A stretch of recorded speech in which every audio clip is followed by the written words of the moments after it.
ये बचे हैं जो नहीं सुने, बाकी सब लोग सुन चुके हैं।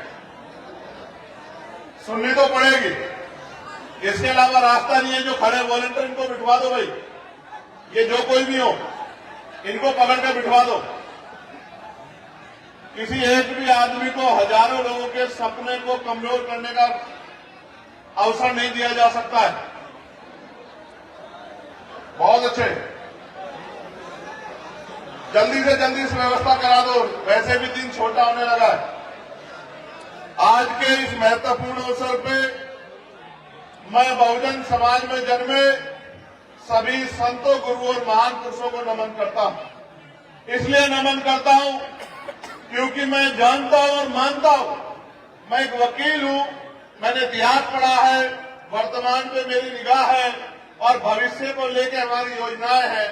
तो मैं बहुत जिम्मेदारी से कह सकता हूं कि हमारे महान पुरुषों के संघर्षों से ही आज हमें स्वाभिमान सम्मान का जीवन मिला है।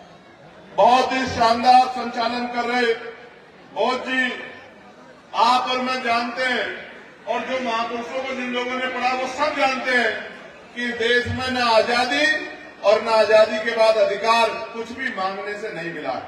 हर एक चीज के लिए संघर्ष हुआ है, चाहे कमजोर वर्गों को में बराबरी का अधिकार मिला हो, चाहे अवसर की क्षमता हो, और चाहे पिछड़े वर्ग के लोगों को मंडल कमीशन के रूप में आरक्षण की व्यवस्था हुई है, उनके लिए अवसर पैदा हुए, चाहे इस देश के अल्पसंख्यक समाज को, चाहे मुसलमान हो, जैन हो, सिख हो, बौद्ध हो, ईसाई हो, उनको अगर धार्मिक आजादी मिली है अपने मजहब को मानने की, अपनी इबादत करने की, पूजा प्रार्थना करने की, प्रतिज्ञा करने की, तो ये डॉक्टर बाबा साहब अम्बेडकर के संविधान के कारण सुनिश्चित हुआ है।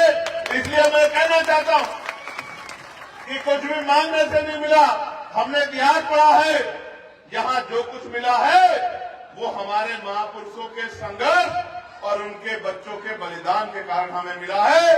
और मैं आगे भी चेतावनी के साथ कहना चाहता हूं कि वो ही बचेगा जो संघर्ष करेगा।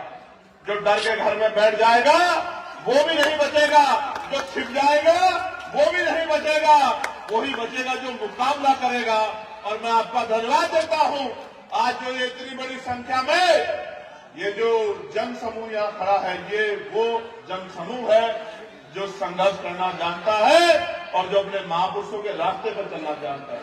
प्यारे साथियों, मैं जब रास्ते में आ रहा था तो एक जगह पे मुझे बड़ी शानदार शिक्षा के जनक राष्ट्रपिता ज्योतिबा फूले जी की प्रतिमा मिली। मैंने जब उनको स्मरण किया, नमन किया, माल्यार्पण किया, तो मैंने गौरवान्वित महसूस किया। हालांकि एक बार इस अमरोहा का नाम बदलकर भी महापुरुषों के नाम पे रखा गया है, लेकिन उसके बाद जो सरकार आई थी उनको महापुरुषों से इतनी एलर्जी थी कि उन्होंने उस बदले हुए नाम को बदल के इस पूरे बहुजन समाज को अपमानित करने का काम किया। ये भी हमने अपनी आंखों से देखा है, ये भी किसी छिपावा नहीं है, ये भी छिपावा नहीं है। आज तो वोट लेने के लिए हर आदमी जब चुनाव आता है आपके बीच में आता है। ये जो माई मेरी यहां बैठी है, जब चुनाव आएगा तो आप देखना लाल, काला, पीला, गुलाबी, नारंगी, पता नहीं कौन कौन सा पटका पहन के लोग आपके बीच आएंगे, आपके पैर छुएंगे, आपका हाथ, बोझ जी खड़े होने लगे, आपका हाथ ऐसे पकड़ेंगे और अपने सर पर रखवाएंगे, आपके पैर छुएंगे, आपके गले लगेंगे, आपके घर में बैठेंगे, नौटंकी करने के लिए कहेंगे पानी का एक गिलास ला दो, कहेंगे घर में कुछ खाने को है तो मुझे भूख लगी है, भाईचारा दिखाएंगे। और जिस दिन चुनाव खत्म हो जाएगा फिर अगले 5 साल आपको कभी दिखाई नहीं देंगे। इन 5 सालों में जब भी आपकी आंख में आंसू आएगा तो कोई ना कोई नीले पटके वाला आपके आंसू पूछने के लिए आएगा, आपकी आवाज बनने के लिए आएगा, मेरी बात से आएगा। प्यारे साथियों, सम्मानित अभिभावकों, नौजवान योद्धाओं, माओ बहनों, बच्चियों, छोटे बच्चों, यहां आज हमारी पार्टी के बहुत ही सम्मानित नेता भी मंच पर मौजूद हैं। भाई गोपाल जी, रमेश कुमार गंधेर जी, भाई राजपाल जी, पिंटू प्रधान जी, बाबू सरावत जी, राजकुमार यादव जी, किशोर चंद जी, व्यास कुमार जी, जो जलालपुर से है, विशाल कुमार जी, लोकेश कुमार आर्य जी, सुरेश कुमार जी, अनिल कुमार जी, सुभाष चंद्र जी, मास्टर विक्रम सिंह जी, बाबू वीर सिंह जी, किशन स्वरूप जी, शिवचरण जी, वीर सिंह सिरसा जी, नानक चंद जी, मेहर चंद जी, इंद्रपाल सिंह जी, मुकुट सिंह जी, देवेंद्र बैसला जी, डीपी सिंह जी, शीशपाल जी, मनोज एडवोकेट जी, अजब सिंह जी, उस्मान जी, सचिन जी, छोटी बहन कनक भारती जी, सुबोध जी, इनके अलावा भी मेरे साथ चल के आए राष्ट्रीय कोर कमेटी के मेंबर अमित कसाना जी, सतपाल चौधरी जी, भाई आरिफ मलिक साहब, तमाम हमारे एडवोकेट साथी जिन्होंने मुझे रास्ते में रोक लिया अपनी बात को पूछने के लिए, जितने और सम्मानित नेतागण यहां बैठे हैं, भाई जान बाबू, भाई और तमाम साथी, मैं सभी के नाम जानता हूं क्योंकि तमाम साथियों ने हमारे साथ काम किया है, लेकिन आज क्योंकि जो महत्वपूर्ण है उस पर चर्चा करनी है तो मेरे नाम के साथ ही अपना नाम निशान सब लोग आप लोग जोड़ लो, प्रशांत जी और तमाम हमारे साथ। प्यारे बहुजन समाज के लोगों, महामानव तथागत बुद्ध ने कहा था मृत्यु अटल सत्य है, जो पैदा हुआ उसको जाना। और बाबा साहब अम्बेडकर ने भी कहा कि जीवन जीना कोई बड़ी बात नहीं है, बड़ी बात है कि आप स्वाभिमान सम्मान के साथ जिए या नहीं जिए। मैं आपका प्यार आशीर्वाद देखता हूं। कल हम लोग घाटमपुर में थे। घाटमपुर कानपुर नगर का क्षेत्र है, कानपुर जिले में आता। बहुत बड़ी संख्या में, हजारों की संख्या में माएं, बहनें, बड़े बुजुर्ग, नौजवान जुटे। गांव देहात में सभा हुई।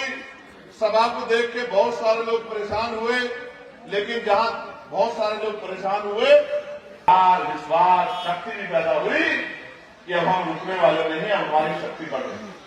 पश्चिम के लोगों ने तो मुजफ्फरनगर में 26 नवंबर को संविधान दिवस के अवसर पर यह ऐलान करके बता दिया था कि अब हम रुकने वाले नहीं। लेकिन उधर भी कानपुर की तरफ भी, और अभी 29 तारीख को मैं आपको कह रहा हूं नजर रखना, 29 तारीख को सीतापुर हरदोई में भी आप मेरी बात को याद रखना, एक बहुत शानदार कार्यक्रम आपका होने जा रहा है। ये बात मैं आपको क्यों बता रहा हूं? जब चुनाव आएगा लोग चुनाव की तैयारी करने आए, अच्छी बात आना चाहिए, लेकिन हमने तो 1 साल पहले से ही 2025 के शुरुआत से ये तय कर लिया था कि उत्तर प्रदेश की सत्ता से भारतीय जनता पार्टी को उखाड़कर फेंकना है, क्योंकि ये सरकार गरीबों के लिए अच्छी नहीं है। ये सरकार 5 किलो राशन देकर लोगों के हक अधिकार को लूटना चाहती है। मैं आपको बताना चाहता हूं, ये जो 5 किलो राशन सरकार दे रही है, ये पैसा किसका है? ये पैसा आपका है, ये पैसा हमारा है, ये पैसा हमारी बहनों का है, इस मंच में बैठे नेताओं का है, गरीब जनता का है, कमजोर मजदूर का है। वो मजदूर जो सुबह मेहनत करता है, मजदूरी से पैसा कमाता है, टैक्स के रूप में लाखों रुपए सरकार को देता है, उन्हीं पैसों से बजट बनता है, बजट से योजनाएं बनती है, उन्हीं से एक योजना है जिनसे 5 किलो राशन मिलता है। मैं आपको बताना चाहता हूं, एक मीडियम परिवार जो मध्यम वर्गीय परिवार है, वो भी कम से कम 5,000 रुपए का महीने में सामान खरीदता है। जब वो 5,000 रुपए का सामान खरीदता है, टैक्स इतने तरह के हैं कि लगभग 1250 रुपए सरकार के खाते में टैक्स के रूप में जाते हैं। 1250 रुपए लेके महीने में, और 200 रुपए का अनाज देके सरकार आपको बताना चाहती है कि सरकार आपके लिए कुछ कर रही है। मैं ये पूछना चाहता हूं सरकार से कि अगर आप जनता के लिए बहुत कुछ कर रही हो, तो फिर जनता के चेहरों पे खुशहाली क्यों नहीं? आज भी 75 साल बाद आजादी के लोगों के पास पक्के मकान क्यों नहीं है? आपको प्रधानमंत्री आवास योजना की चलानी पड़ रही है। आज भी 75 साल बाद नौजवान सड़कों पे बेरोजगार घूम रहा है। इस सरकार की कोई भर्ती ऐसी नहीं है जिसमें घोटाला ना हो। नौजवानों के भविष्य को लूटने वाली ये सरकार जिस सरकार में अभी लेखपाल भर्ती आई तो पिछड़े वर्ग के लोगों के पद लूटने का काम इस सरकार ने किया, आरक्षण का घोटाला करने का काम किया। और सिर्फ घोटाला नहीं करती, जब घोटाला पकड़ा जाता है तो ये सरकार कहती है कि हमसे गलती हो गई है। आप कैसे सरकार चलाने वाले हो? आपसे हर भर्ती में गलती हो जाती है, पुलिस की भर्ती में गलती हो जाती है, दरोगा की भर्ती में गलती हो जाती है, 69,000 शिक्षक भर्ती में गलती हो जाती है। नहीं, गलती नहीं होती। ये सरकार कल भी पिछड़ों के विरोधी थी, ये सरकार कल भी मुसलमानों के विरोधी थी, ये सरकार कल भी दलितों के विरोधी थी, ये सरकार कल भी महिलाओं के विरोध में थी, ये सरकार कल भी किसानों के विरोध में थी, ये सरकार कल भी मजदूरों के विरोध में थी, ये सरकार कल भी वकीलों के विरोध में थी और आने वाले दिनों में भी ये सरकार वकीलों के विरोध में रहे। मैं ये बात क्यों कह रहा हूं? 1-1 हजार पद खा जा रहे हैं, लूट जा रहे हैं, डकैती मार रहे हैं, कोई पूछने वाला नहीं। आज वकील साथियों ने मुझे रोका। वकीलों की मांग 50 साल से चली आ रही है। इनकी मांग यह है कि हमें यहां से 250, 300, 400 किलोमीटर और सहारनपुर से तो 750 किलोमीटर पड़ता है हमारा हाईकोर्ट, लाहौर से 500 किलोमीटर पड़ता है और सहारनपुर से 750 किलोमीटर पड़ता है। वकीलों की मांग यह है कि पश्चिम उत्तर प्रदेश में जैसे लखनऊ में एक बैच बनी थी, पश्चिम उत्तर प्रदेश में हाईकोर्ट की एक बैच बना दी जाए। अगर आप सच में गरीबों के हितैषी हैं, आप चाहते हो कि न्याय के लिए लोग हाईकोर्ट का दरवाजा खटखटाए, तो क्यों नहीं बनाते? केंद्र में सरकार आपकी है, राज्य में सरकार आपकी है, किसी से पूछने की कोई जरूरत आपको नहीं है। लेकिन आप नहीं चाहते कि यहां के गरीब की जेब कटना बंद हो, इसलिए आप बनाना नहीं चाहते। वकीलों ने मेरे सामने मांग रखी कि भाई उठाओ। वकील साथी जानते हैं, मैंने पार्लियामेंट में पश्चिम उत्तर प्रदेश में हाईकोर्ट की बेंच बनी, इस मांग को उठाया। उनकी दूसरी मांग ये थी कि एडवोकेट प्रोटेक्शन एक्ट लागू होना चाहिए। मैंने पार्लियामेंट में एडवोकेट प्रोटेक्शन एक्ट लागू हो, इस मांग को भी जोर शोर से उठाने का काम पार्लियामेंट के माध्यम से किया। मैंने जब वकीलों पर लाठीचार्ज हुआ हापुड़ में, जब वकीलों पर लाठीचार्ज हुआ गाजियाबाद में, तो भी उनकी मांग को जोर शोर से उठाने का काम किया था। एक वकील होने के नाते मैं वकीलों के दर्द को समझता हूं। मैं आपको विश्वास दिलाता हूं और आपके माध्यम से कहना चाहता हूं, आप शक्ति देखना चाहते हैं तो मैं आपके सामने कह रहा हूं, आप मन पक्का कर लीजिए। वकील का मतलब है उसकी एक ही जाति है, वकील। काले कोट वाले मन पक्का कर लो और मीटिंग बुला लो और यहां से लखनऊ तक पूछ होगी, मैं आगे आगे रहूंगा आपके, मैं आपके साथ खड़ा हूंगा और जब तक आपकी मांग पूरी नहीं होगी तब तक पीछे नहीं हटूंगा। इस बात का मैं आपको विश्वास दिलाता हूं। एक बार आप लोग तैयार हो जाओ, मन पक्का कर लो, आपको किसी नेता के दरवाजे जाने की जरूरत नहीं है। आपकी मांग को पूरा करवा के ही हम लोग दम लेंगे। आप लोग एक बार मांग अपना मन पक्का कर लो। एक दिन अगर से काले कोट वाले अपने हक के लिए लड़ जाए तो अगले दिन सरकार चैन से सो नहीं पाए। प्यारे साथियों, इस देश में उसी की सुनी जाती है जो लड़ता। अगर आप सोचते हो सिर्फ ज्ञापन देने से बात बन जाएगी तो नहीं बनेगी। आप मन पक्का करो, हम लोग आपके साथ। एक वकील होने के नाते मैं आपके बीच में खड़ा हूं। जो लाठी आपकी तरफ चलेगी सबसे पहले सेना चंद्रशेखर आजाद का होगा, मैं आपको विश्वास दूंगा। और अगर वकीलों की तरफ गोली चलाने का कोई काम करेगा तो मैं आपको यह भी विश्वास दिलाता हूं कि पीठ नहीं होगी, सीने पे गोली आपका भाई आपके लिए खाने का काम करेगा। प्यारे साथियों, आज इस देश में, उत्तर प्रदेश में और इस देश में जो नौजवान इस देश की रीढ़ है, पढ़ा लिखा नौजवान बेरोजगारी के चरम पे, कोई सुनने वाला नहीं। अभी इलाहाबाद, प्रयागराज इलाहाबाद में आंदोलन हो रहा था, आपने देखा होगा, यूपीएससी के बच्चे कर रहे थे। उनके बाल पकड़ पकड़ के किया तो पुलिस के लोगों ने, लेकिन मैं पुलिस के लोगों को इसलिए दोषी नहीं मानता क्योंकि पुलिस सरकार के अधीन। नेता जो कहते हैं, मुख्यमंत्री जो कहते हैं, मंत्री जो कहते हैं, विधायक सांसद जो सरकार के कहते हैं, उनको करना पड़ता। नहीं करेंगे सस्पेंड कर देंगे, नहीं करेंगे ट्रांसफर कर देंगे, नहीं करेंगे कोई मुकदमा लिखवा देंगे उनके खिलाफ। तो पुलिस तो सरकार की है, एडमिनिस्ट्रेशन तो सरकार का है। कई बार उनको ना मर्जी के काम भी करने पड़ते हैं। लेकिन मैं उन भाइयों से कहना चाहता हूं, आप भी संविधान का उल्लंघन मत क्या करें, क्योंकि हम हमारी निगाह सब पे, ऐसा नहीं कि हमारी निगाह नहीं।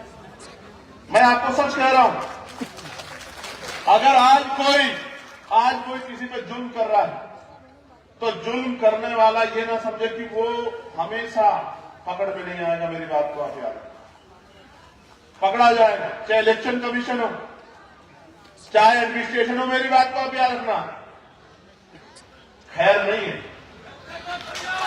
खैर नहीं है। आज अगर कोई नेताओं को खुश करने के लिए गरीबों पर जुल्म करेगा तो मेरी बात को याद रखना, ये सरकार उनको बचा नहीं पाएगी, कानूनी कार्रवाई होगी और धूल में से नीचे से फायदे निकाल के कार्रवाई होगी। मेरी बात को आप याद रखना। और जो अच्छा काम करेगा उसको आउट ऑफ टर्न प्रमोशन देके उसको मजबूत करने का काम भी हम ही लोग करेंगे, संविधान को मानने वाले लोग करेंगे। मेरी बात को प्यारे साथियों, तो मैं नौजवान की बात कर रहा था।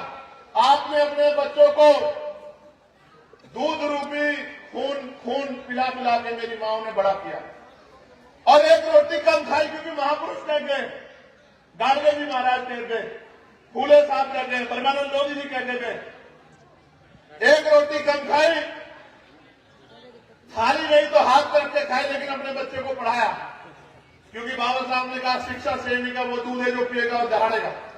तो आपने पढ़ाया, लेकिन पढ़ा लिखा नौजवान मजबूर है क्योंकि रोजगार नहीं। किसके पास जाए, किसको कहे? मां बाप सोचते हैं सब कुछ तो इसके ऊपर लगा दिया, आज इसमें रोजगार नहीं, रोजगार कहां से आएगा? पिछड़े दलितों को जो आरक्षण मिलता था उससे डर के इस सरकार ने सारे विभागों को निजीकरण कर करके, प्राइवेट कर करके प्राइवेट माफियाओं की भेंट चढ़ा दिया और चुन के दलित पिछड़े कर्मचारियों को उस विभाग से निकालने का काम आज सरकार करे। और तो कोई सेफ नहीं है, पुलिस के भाई भी सेफ नहीं है, कभी भी कुछ भी कह रहे थे भी 55 साल वाले को निकाल देंगे। मैं आपको सच कह रहा हूं, ये पूरी सरकार सरकारी राष्ट्रीयकरण के विरोध की सरकार, इसलिए जानबूझ के कर्मचारियों को निकाल के विभागों को खत्म करना चाहती है। और जब निजीकरण होगा तो निजीकरण का अभी उदाहरण आपने देखा, हजारों रुपए के टिकट खरीद के इंडिगो ने किस तरह बेबस जो है बहनों, भाइयों, बच्चों को और बुजुर्गों को एयरपोर्टों पे करने का काम किया। ये भी आपने सब अपनी आंखों से देखा। महंगा टिकट खरीदा लेकिन पानी पीने के लिए नहीं दिला पाए, बच्चों को दूध की व्यवस्था नहीं करा पाए। प्राइवेट सिस्टम पे किसी का जोर नहीं है। मेरी बात को आप याद रखें। आज अरावली का मुद्दा चल रहा है। अरावली जो लाइफलाइन है, जिसकी वजह से पूरा रेगिस्तान और रेगिस्तान से आने वाली बड़ी बड़ी आंधियां हरियाणा, पश्चिम उत्तर प्रदेश, दिल्ली को छू नहीं पाती, उस अरावली को खनन की भेंट चढ़ाने का कार्यक्रम चल रहा है। लोग परेशान हैं, लेकिन सरकार को फिक्र नहीं है। आज मनरेगा के जरिए जो आपको शक्ति मिली थी गांव में, 100 दिन रोजगार की, उस रोजगार को छीनने का काम सरकार ने किया है। सरकार क्या कहती है सुनो, गौर से सुनो। सरकार कह रही है 100 की जगह 125 दिन रोजगार देंगे। कह रहे हमने तो योजना अच्छी बना दी, लेकिन ये नहीं बता रही पहले 90% पैसा केंद्र सरकार देती थी, अब सरकार ने कहा 60% पैसा हम लोग देंगे, 40% राज्य सरकार देगी। और आपको खुशी होनी चाहिए जान के कि जिस उत्तर प्रदेश में आप रहते हैं, उस उत्तर प्रदेश सरकार ने 8 लाख करोड़ का कर्ज अपने ऊपर लिया। कितने पैसों का? 8 लाख करोड़ में कितनी जीरो है? जीरो लगाते लगाते आप थक जाओगे। ऐसी सरकार उत्तर प्रदेश में था। 8 लाख करोड़ का कर्ज, यानी कि हर व्यक्ति पे, छोटे बच्चे पे, छोटी बच्ची पे भी जो कल पैदा हुए 31,000 रुपए का कर्ज इस सरकार ने उनको विकास के रूप में उनके ऊपर थोपने का काम किया है। जिस सरकार पे पैसा ही नहीं है, जो सरकार कर्ज पे चल रही है, कल वो कहां से मजदूरों को मजदूरी दे देगी, कहां से रोजगार दे देगी? इसका मतलब इस योजना को भी बर्बाद करने का काम इस सरकार ने जानबूझ के किया। आज कोई पूछने वाला नहीं है। मैं वीडियो देख रहा था, कोई कहीं घुस जाता है। कोई धार्मिक आजादी नहीं है प्रदेश के अंदर, देश के अंदर कोई धार्मिक आजादी नहीं। कोई मस्जिद में घुस जाता है, कोई गुरुद्वारे में घुस जाता है, कोई गिरजाघर में घुस जाता है और जाके उसको कहता है धर्मांतरण बंद करो, ये बंद करो, वो बंद करो। ऐसी ठेकेदारी सरकार ने लोगों को दे दी है कि लोगों को जाकर पीट के मारने का काम कर रहे, कोई दाढ़ी के नाम पे, कोई टोपी के नाम पे, पशु के नाम पे, और कोई कार्रवाई नहीं हुई है। उसके विपरीत अगर आप उनसे ही सवाल कर लोगे तो उल्टी आपके खिलाफ कार्रवाई हो जाए। ये हाल हो गया। आप जानते हो ये सरकार अभी कह रही थी कि हम बाबा साहब की मूर्ति का प्रोटेक्शन करेंगे, लेकिन प्रोटेक्शन की बात करने वाली सरकार ये नहीं कहती कि हम अपनी विचारधारा के लोगों को समझाने का काम करेंगे कि बाबा साहब अम्बेडकर की मूर्ति तोड़ना बंद कर दो। ये बात सरकार नहीं करती। और कितनी जैसी आपको मैं बताता, बाबा साहब अम्बेडकर की जयंती पे जिन गांव में पहले शोभा यात्रा नहीं थी, कार्यक्रम नहीं होते थे, आज अगर वो कार्यक्रम करना चाहे तो परमिशन नहीं मिलती। आप सब लोग जानते हो इस बात को। मिलती है क्या बताओ? नहीं काम किया तो आपके हिस्से में क्या आया? आपके हिस्से में यह आया कि अगर आज आपकी तरफ कोई आज लाठी उठती है तो पार्लियामेंट में उसके खिलाफ आवाज उठती है। ये आपके हिस्से में आने का काम है। आपके हिस्से में क्या आया? जब आपके अधिकारों पे कहीं सरकार का बुलडोजर चलता है तो आपके पक्ष में और सरकार के खिलाफ पार्लियामेंट में एक आवाज गूंजने का काम होती है। यह कैसे संभव हुआ? जब आपने वोट देकर ताकत बनाने का काम किया। मैं आपसे अपील करने आया, कब तक लुटते रहोगे? कब तक पिटते रहोगे? कब तक सताए जाते रहोगे? अब समय आ गया है कि आपको अपने पैरों पे खड़े होने के बारे में सोचना चाहिए। अगर आप आज के हालातों में खुश हैं, फिर कोई जरूरत नहीं, न सरकार बदलो न हालात बदलो। और अगर आपके आज के हालातों में खुश नहीं हो तो फिर हालात बदलने के लिए सरकार बदलो। एक बार जब आप हालात बदलने के लिए घर से निकलोगे, सरकार बदलोगे, भाईचारा बनाओगे, तो मैं आपको लिख के देता हूं कि किसी मां बहन को अपना घर चलाने के लिए किसी के आगे हाथ नहीं फैलाना पड़ेगा। उस मां को, उस बहन को घर पे रोजगार पहुंचाने का, रोजगार दिलाने का, सम्मान का जीवन दिलाने का काम आजाद समाज पार्टी काशीराम करेगी। मेरी बात को आप याद रखें। अपनी बच्चियों के लिए, अपनी बहनों के लिए, पढ़ी लिखी बहनों को रोजगार, और जो नहीं पढ़ी है, पढ़ रही है, उनके लिए अच्छे स्कूल, कॉलेज, यूनिवर्सिटी बनाने का काम आजाद समाज पार्टी काशीराम करेगी। हमारे नौजवान भाइयों के लिए रोजगार की व्यवस्था, लोन की व्यवस्था, प्राइवेट सेक्टर में आप जानते हैं मैं बिल लेके आया पार्लियामेंट में कि निजी क्षेत्रों में SC, ST, OBC के बच्चों को रिजर्वेशन मिलना चाहिए, नौकरी रोजगार मिलना चाहिए। मैं पार्लियामेंट में आवाज उठाता रहा कि SC, ST, OBC के कर्मचारियों को प्रमोशन में मिलना चाहिए। मैं पार्लियामेंट में लड़ता रहा कि पुरानी पेंशन बहाल होनी चाहिए, लेकिन ऐसी सरकार है, दोनों कानों पे हाथ रख के बैठी है कि इस सरकार को कुछ सुनता नहीं है।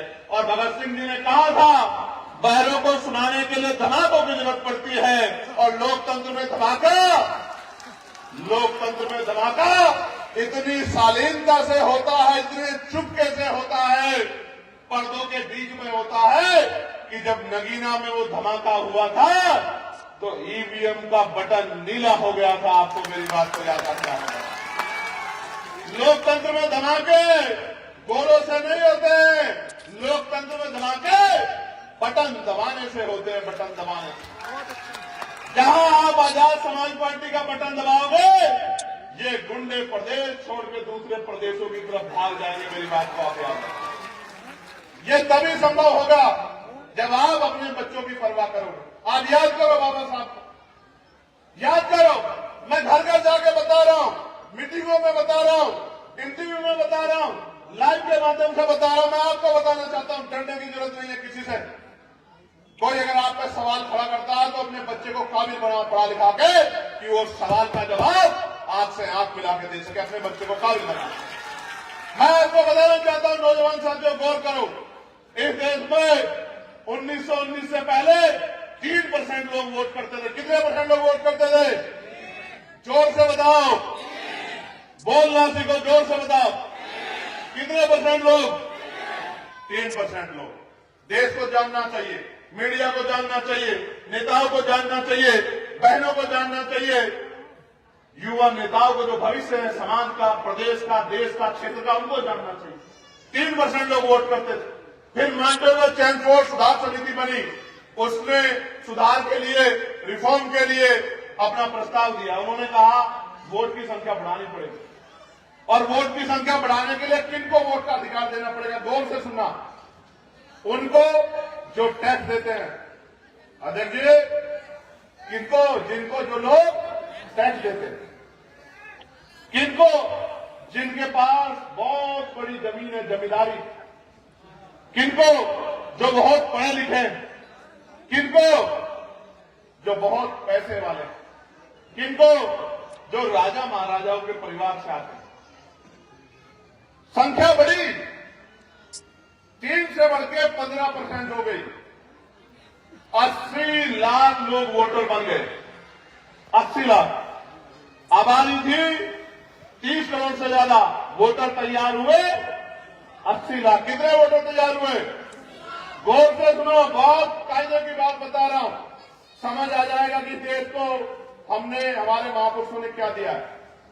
80 लाख वोटर तैयार हुए, और आपको जान के बड़ा अचंभा लगेगा, उन वोटर में एक भी महिला नहीं। कौन नहीं था? एक भी महिला नहीं, किसी भी जाति की, किसी भी धर्म की, सिर्फ SC ST OBC की नहीं, सामान्य जाति की कोई महिला नहीं, मुस्लिम समाज की भी कोई महिला नहीं, सिख समाज की भी कोई महिला नहीं। 80 के 80 लाख पुरुष थे, और पुरुष में भी आपको जानना चाहिए, SC ST OBC का एक भी पुरुष नहीं।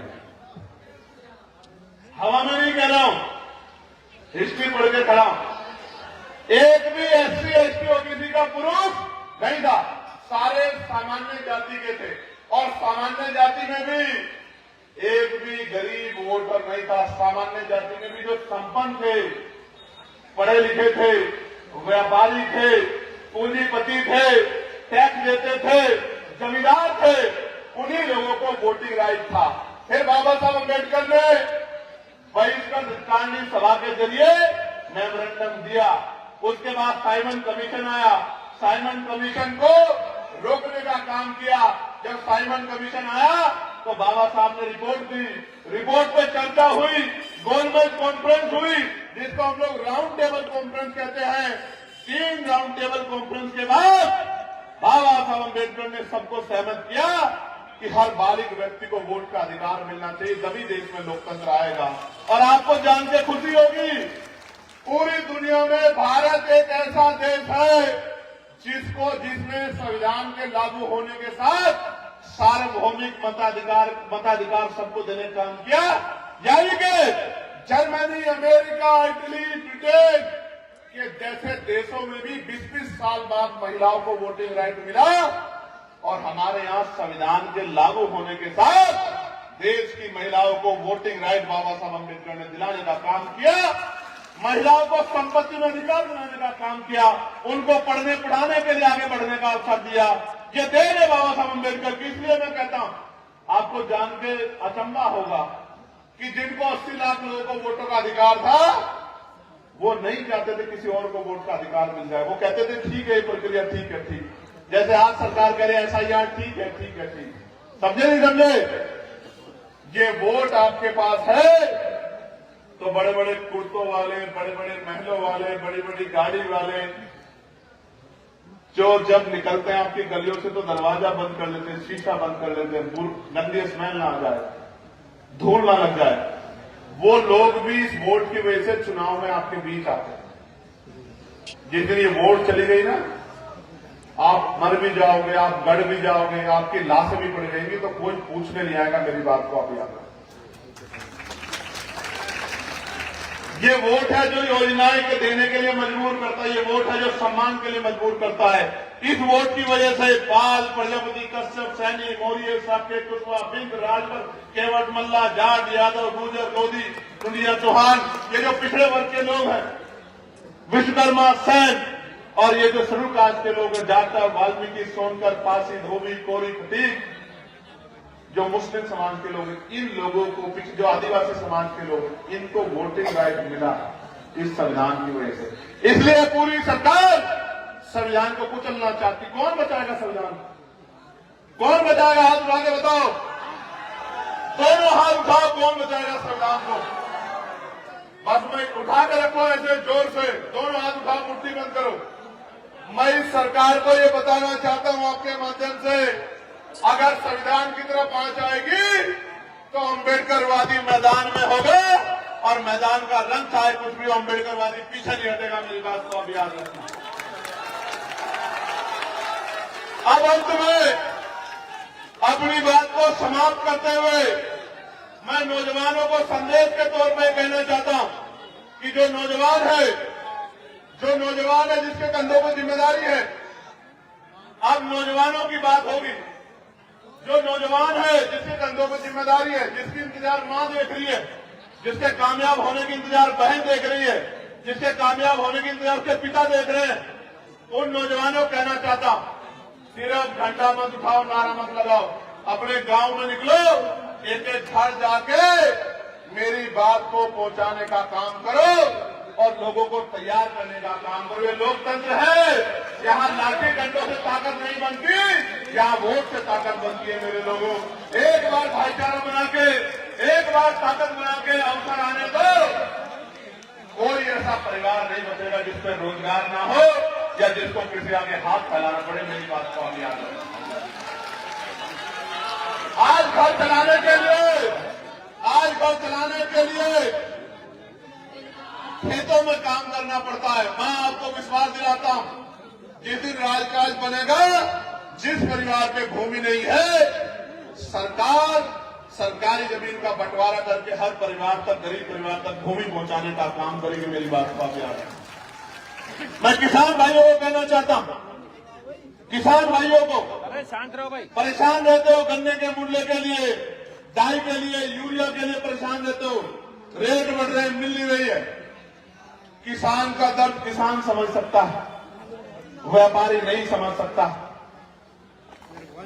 इसलिए आपसे कह रहा हूं, किसान भाइयों को एक बार किसानों के साथ खड़ा होना चाहिए और फिर ये देखना चाहिए किसान किसी दफ्तर में फाइल लेकर भी खड़ेगा। मेरी बात को आप याद रखें। गन्ने का दाम भी मिलेगा और हर फसल पे एमएसपी की गारंटी भी मिलेगी। ऐसा नहीं पैसा नहीं है देश में, ऐसा नहीं पैसा नहीं है प्रदेश में, वो पैसा नेताओं की तिजोरियों में बंद है। एक मौका तो सबकी जांच करा के वो पैसा गरीबों में बांटने का काम किया जाएगा। मेरी बात को आप याद रखें। मैं फिर कह रहा हूं, कल ही मैंने YouTube पे खबर देखी, गौर से सुनो। एक कर्नल साहब पकड़े गए। कर्नल साहब, देश की सेना को सलूट करते हैं हम लोग। देश की सेना पे हमें गर्व है। भारतीय सेना और सैनिक बलों के सम्मान में हम लोग, और जब तक जीवन रहेगा, क्योंकि बाबा साहब ने कहा था हम प्रथम और अंत्य भारतीय, हमारा खून का कतरा कतरा सेना के सम्मान में रहेगा। लेकिन एक कर्नल साहब कल पकड़े गए, कितने करोड़ रुपए नगद बरामद हुए, कहां से आए पैसे, क्या किया आपने ऐसा, किसको लाभ पहुंचाया, कितने करोड़ रुपए आपके घर में नगद पहुंच गए, कोई पूछने वाला देश के अंदर नहीं, कोई पूछने वाला देश के अंदर नहीं। इसलिए कह रहा हूं, मैं तो पुलिस के भाइयों के लिए लड़ता हूं कि उनकी 8 घंटे की ड्यूटी होनी चाहिए, उनको सप्ताह में 1 दिन छुट्टी मिलनी चाहिए, उनकी वेतन विषमता दूर होनी चाहिए, बॉर्डर स्कीम खत्म होनी चाहिए, और जिस दिन हम पे मौका मिलेगा हम लोग करके दिखाएंगे। मेरी बात को आप याद रखें। मैं तो होमगार्ड भाइयों के लिए, पीआरडी के जवानों के लिए, आशा बहनों के लिए, आंगनबाड़ी बहनों के लिए, भोजन माताओं के लिए, पंचायत सहायकों के लिए, रोजगार सेवकों के लिए, अनुदेशकों के लिए, शिक्षा मित्रों के लिए, पुराने कर्मचारी पेंशनों के लिए, उनकी नए कर्मचारी उनकी पेंशन के लिए लड़ता। मैं तो आपसे कह रहा हूं, एक मौका आपको आजाद समाज पार्टी को देना चाहिए। अगर अपने आंसू पोंछने, अपनी हालात बदलने हैं, तो फिर आजाद समाज पार्टी के साथ खड़े हो जाओ। ये बचे हैं जो नहीं सुने, बाकी सब लोग सुन चुके हैं, सुननी तो पड़ेगी। इसके अलावा रास्ता नहीं है। जो खड़े वॉलंटियर, इनको बिठवा दो भाई, ये जो कोई भी हो, इनको पकड़ कर बिठवा दो। किसी एक भी आदमी को हजारों लोगों के सपने को कमजोर करने का अवसर नहीं दिया जा सकता है। बहुत अच्छे, जल्दी से जल्दी इस व्यवस्था करा दो, वैसे भी दिन छोटा होने लगा है। आज के इस महत्वपूर्ण अवसर पे मैं बहुजन समाज में जन्मे सभी संतों, गुरुओं और महान पुरुषों को नमन करता हूं। इसलिए नमन करता हूं क्योंकि मैं जानता हूं और मानता हूं, मैं एक वकील हूं, मैंने इतिहास पढ़ा है, वर्तमान पे मेरी निगाह है और भविष्य को लेकर हमारी योजनाएं हैं, तो मैं बहुत जिम्मेदारी से कह सकता हूं कि हमारे महान पुरुषों के संघर्षों से ही आज हमें स्वाभिमान सम्मान का जीवन मिला है। बहुत ही शानदार संचालन कर रहे बोध जी, आप और मैं जानते हैं, और जो महापुरुषों को जिन लोगों ने पढ़ा वो सब जानते हैं कि देश में न आजादी और न आजादी के बाद अधिकार कुछ भी मांगने से नहीं मिला है।